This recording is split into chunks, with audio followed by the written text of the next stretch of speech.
কথাটা মানতে কষ্ট হলেও এইটাই সত্যি, এখনকার অধিকাংশ কেপঅপ ফ্যানরাই টক্সিক হয়ে থাকে। আর এই টক্সিক ফ্যানের পরিমাণ সবচেয়ে বেশি কোন দুইটা ফ্যান্ডমে বাড়তেছে জানেন? আর্মি আর ব্লিঙ্ক ফ্যান্ডমে। এই দুইটা ফ্যান্ডম কারণে অকারণে যাকে বলে হুদাই ঝগড়া করে, সবসময় নিজেদের আইডিয়ালদের মতো কম্পেয়ার করে, কার আইডিয়ালের ফলোয়ার্স বেশি, কার আইডিয়ালের লাইক বেশি।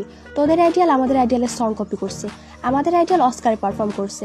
আবার দেখা যাচ্ছে দুইটা ফ্যান্ডম হ্যান্ডশেক করার পর একজনরা হ্যান্ড ওয়াশ করতেছে আর একজনরা বডি ওয়াশ করতেছে।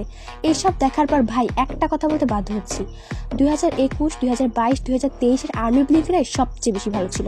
তাদের মধ্যে এত টক্সিক ফ্যান ছিল না এবং তারা একে অপরের আইডিয়ালদের যথেষ্ট রেসপেক্ট করতেও জানতো।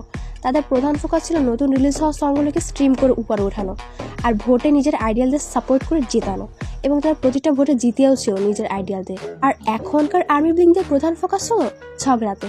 আর্মিরা আমাদেরকে খোঁচা মেরে কথা বলছে, আমরাও এখন আর্মিদের খোঁচা মেরে কথা বলবো। ব্লিঙ্করা আমাদের খোঁচা মেরে কথা বলছে, এখন আমরাও ব্লিঙ্কদের খোঁচা মেরে কথা বলবো। মানে তারা নিজেদের মতো কম্পিটিশন করে কে বেশি ভালো খোঁচা মেরে কথা বলতে পারে।